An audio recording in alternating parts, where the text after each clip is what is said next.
Hi, Jewish Mom.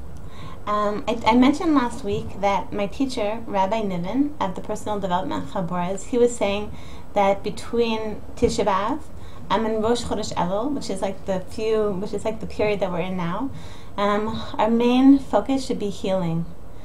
And I think that right now, especially like in Israel, we have a lot of healing. We have a lot of healing to do after. It's been a very difficult summer with the murder of the 3 boys, and then with the war. Especially people who were dealing with the sirens, and especially people who were connected with the soldiers, with the IDF soldiers who were killed in the fighting. So I wanted to read something very, very beautiful. That I read this week in Ami magazine. Ami magazine has begun featuring my teacher, her Rabbanit Yemima Mizrachi. They have a short excerpt from Rabbanit Yemima every week, which is transcribed or edited by Shefi Friedman. So I wanted to read.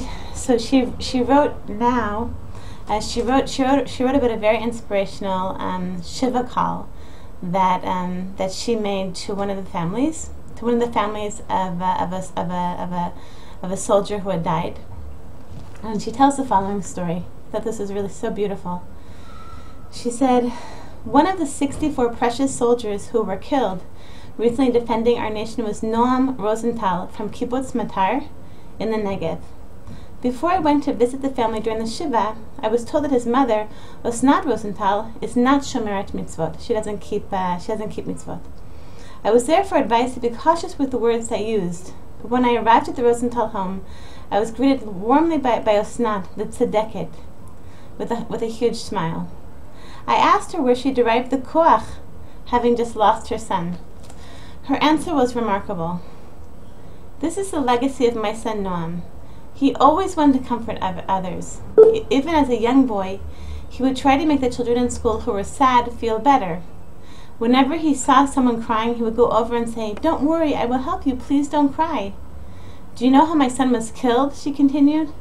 My son died from tzchok, from joking. I asked her what she meant. Osnat Rosental explained. His unit had already been in Gaza for 21 days.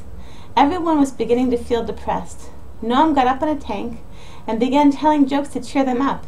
He wanted to make them laugh. He wanted to make them happy despite his own exhaustion. He was shot and killed as he was lifting their spirits. I therefore resolved, she concluded, that I would also not allow people around me to be sad without trying to comfort them too. Each person who leaves this shiva house will do so with a smile on her face. I stood before this holy woman awed by her words. She was not dressed as a frum woman and does not know how to daven. Nonetheless, I sensed her holiness. During these difficult days, we all need comfort. But when we turn to HaKadosh Baruch Hu, He says to us, "You don't understand what a power you have to comfort each other." Everyone experiences pain in life, and all of us seek comfort. Observe someone else who is in pain, and see how she lends you comfort. Understand that even if she doesn't have a solution to your problem, she is the solution. For despite her own pain, she is still forging ahead and trying to help others. After witnessing such a woman, you say to yourself, if she can, then of course I can too. Okay, so I wanted to just tell you something. Reading this, I was very moved by this story. And I was reminded, years ago, before I started JewishMom.com, I spent a year writing for H.com. And I think that was about 8 or 9 years ago. And at the time I had a pet peeve about H.com. My pet peeve was that I thought, why doesn't H.com just write about the regular lives of mothers? Just like regular lives. Why does it have to write about these dramatic stories, like someone who overcame cancer, or someone whose son was killed in the war, or someone who, overcame a miscarriage or divorce? Or why can't they just write about, about regular life?